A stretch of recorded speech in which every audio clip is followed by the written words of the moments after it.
జిల్లా సత్యవేడు నియోజకవర్గం వడ్లకుప్పం గ్రామ పంచాయతీలో యువ నాయకుడు కోదండం తిరుపతి నాగ్లాపురం మండలం తెలుగుదేశం పార్టీ మండల అధ్యక్షుడు ప్రణీత్ రెడ్డికి ఫిర్యాదు చేయడంతో వెంటనే గురువారం మండల ప్రజా పరిషత్ అభివృద్ధి ఎంపీడీఓతో చర్చించి వెంటనే వడ్లకుప్పం గ్రామంలో ఉన్న సమస్యలను పరిష్కరించాలని ఎంపీడీఓ శ్రీ తేజస్వినికి తెలిపారు. ఈ కార్యక్రమంలో టీడీపీ సీనియర్ లీడర్ కోదండం తిరుపతి, ఢిల్లీ బాబు, మదన్ కుమార్, మధు, రూపేష్ కుమార్, సోదరాజ్, అరవింద్ తదితరులు పాల్గొన్నారు.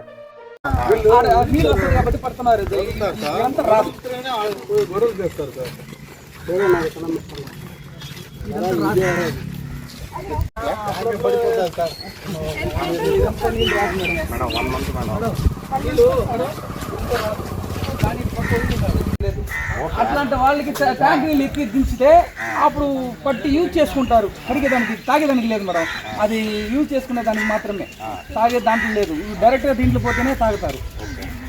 దాంట్లో ఎక్కి దించేది వచ్చి యూజ్ చేసుకుంటారు, వాడుకుంటారు అంటే.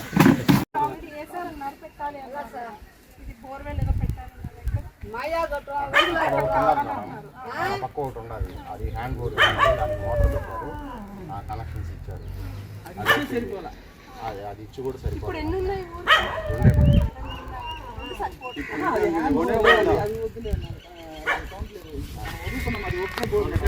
ఆల్రెడీ 2 రన్నింగ్లో ఉంది. ఇక్కడ ఒక బోర్, కార్నర్లో ఒక బోర్ ఉంది, అది నీళ్ళు వదిలి వచ్చింది, మళ్ళీ స్టాప్ అయిపోయింది. తర్వాత ఆ ఒక బోరే రన్నింగ్ పోతా ఉంది.